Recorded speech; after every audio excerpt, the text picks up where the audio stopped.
Hi there everybody, it's me Kieran from Not Just Travel, bringing you this week's travel update. In this week's episode we're talking about private villa hire, airbridges coming into place by the end of the month, and we're talking about cruise lines.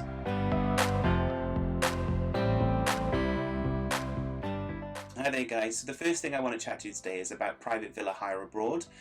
What we're noticing is there's a growing trend in people who are asking about hiring private villas for the next holiday, just because they obviously may not have seen their extended family recently, or they just kind of want to go away and not have to worry too much about social distancing and kind of the impact that may have on a typical holiday that they may be having.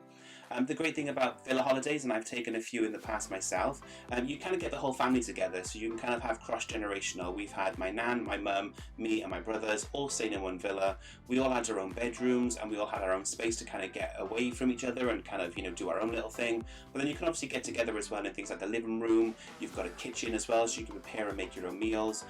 Some villas in certain destinations as well will have things like games rooms where you've got pool tables and darts and things like that. So, really great kind of atmosphere for kind of having your own little mini bar and your own mini like chill out space if you want. Obviously the big appeal of a lot of these private homes as well is that they usually include a pool, so you can kind of get your cool down and wind down time by the pool side as well, and it's your pool. You don't have to worry about other people coming into that. And we're seeing a big surge in interest in villas. A lot of our suppliers are kind of getting access to more villas as well, so there's more inventory available for people to book villas if they want them. And you'll be surprised at the places where you can get a villa or a private home to kind of rent. You can obviously get them here in the UK, so if you don't necessarily want to deal with going abroad, you can look at getting a private home or a villa rental here in the UK. But also you've got places like Spain, Cyprus, Florida is obviously my big one. I've had a private home in Florida probably 10-15 times maybe. And then places as far away as like Bali, Thailand, you've got great destinations that are perfect for kind of getting away from everything, but also being able to kind of relax at your own pace and control your own environment if you are thinking of going abroad. So I've linked a couple of blog posts down below which kind of give you a little bit more details about that, and just keep an eye on our Facebook page and on our website, because we'll be regularly posting deals for kind of villas and private home hire if you are thinking of taking a holiday soon, but you don't want to have to worry about being in a wider resort area. So something I just want to update you guys on, and something I'm really proud of because I've spent the last couple of weeks working quite hard on this. We are now members of CLIA, which is the Cruise Line International Association, and we are working our way through kind of their membership levels. So they have 3 tiers ultimately. You kind of become accredited, you become a master, and you become an ambassador. So I've now just hit the master level, so that just means that I've been recognised by them as somebody who is knowledgeable and experienced in kind of the cruise industry. And the reason why we've decided to join this is it just is a great hallmark of kind of knowledge and excellence in kind of talking about the cruise industry.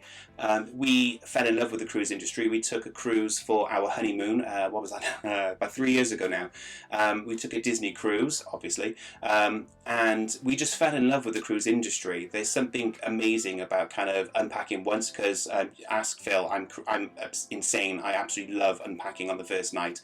It drives me crazy because we could be in a hotel for one night and I've got to unpack, put my clothes away and know that this is my home for the week.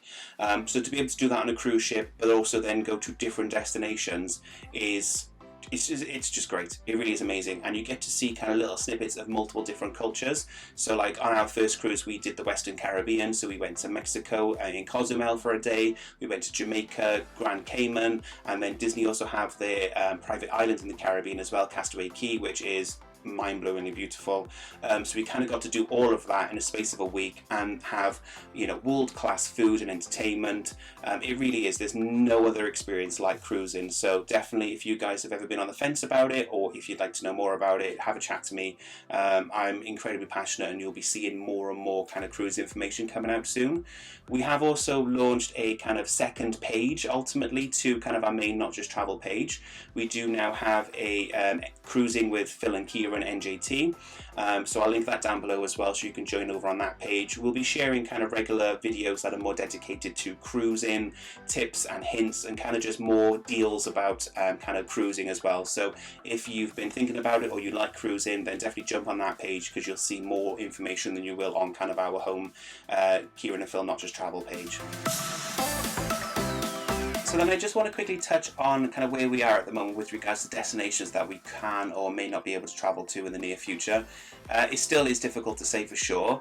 One thing that could be a positive note for us soon is by the end of this month, the UK government have announced that they will be kind of announcing these airbridges that we keep hearing a lot about.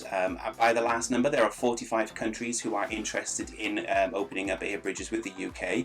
Obviously, there's a lot of legislation, a lot of rules and procedures that need to go into place before that will happen, but that is a really positive thing for the UK. There are a fair few countries that I'm aware of at the moment who are on that list. So the Dominican Republic have said they would like to be on that list. Spain, Portugal, France and Cyprus are all ones that I'm aware of initially who are on the list. The list does keep changing, so it's really difficult to know exactly what and to give a clear picture of possibly next month you'll be able to go to X, Y and Z countries. But definitely keep an eye on the page and keep an eye on kind of our website. As soon as obviously countries do become part of that airbridge scheme, we will definitely update you on that. What that means is, yes, you will be able to travel those countries, and fingers crossed then that will mean that you won't have to do the 14-day quarantine when you come back, and the FCO guidance will obviously be lifted for those countries as well to kind of say that you can travel to them, which means things like your travel insurance will also then be covered as well. So that's a really good positive step, and fingers crossed by the end of this month we should have a much better idea of destinations and places that we can travel to soon. And then finally, guys, I just want to leave you with an update on kind of the travel podcast, which is obviously something that Not Just Travel head office run for us. I just want to kind of touch on it's 2 episodes that are come out this week. The first one is on Cancun, which is a great destination, really warm, a great fun place, and somewhere that I'm really interested in that they've covered off this week is a place called Xcaret, which is kind of like Disney World, but if it was a more authentic kind of cultural experience. So Xcaret is a really great resort that's kind of got loads of nature and wildlife surrounding it. It's got natural lazy rivers for you to explore. It's a really great mesh of cultural experiences. They do some really great kind of, traditional Mexican shows in the evening, whereby you can kind of see what the Aztecs and the Incans would have done for evening entertainment, and then transitions then in later on in the show into kind of more of a traditional contemporary carnival environment. So it's a really, really great destination if you're someone like me who likes kind of more themed and kind of experienced travel. So Xcaret is definitely something to have a look out. So check that episode out on the podcast. They've also uploaded another episode as well on Indochina, which covers off places like Laos, Vietnam and Cambodia. So if you've ever been interested in travelling to that part of the world, definitely give that a check out as well, because they've got some travel experts as well within the industry kind of offering tips and advice on kind of great places and great things to do as well in that area of the world. So guys, that's this week's travel news. I hope you've enjoyed it. If you've got any questions or you'd like to chat to us about any possible holidays you've got, as always, you can send us a private message, or you can email us at Kieranandphil@notjusttravel.com, or you can check out our website, which is kieranandphil.notjusttravel.com. All the best, guys, and have a great week.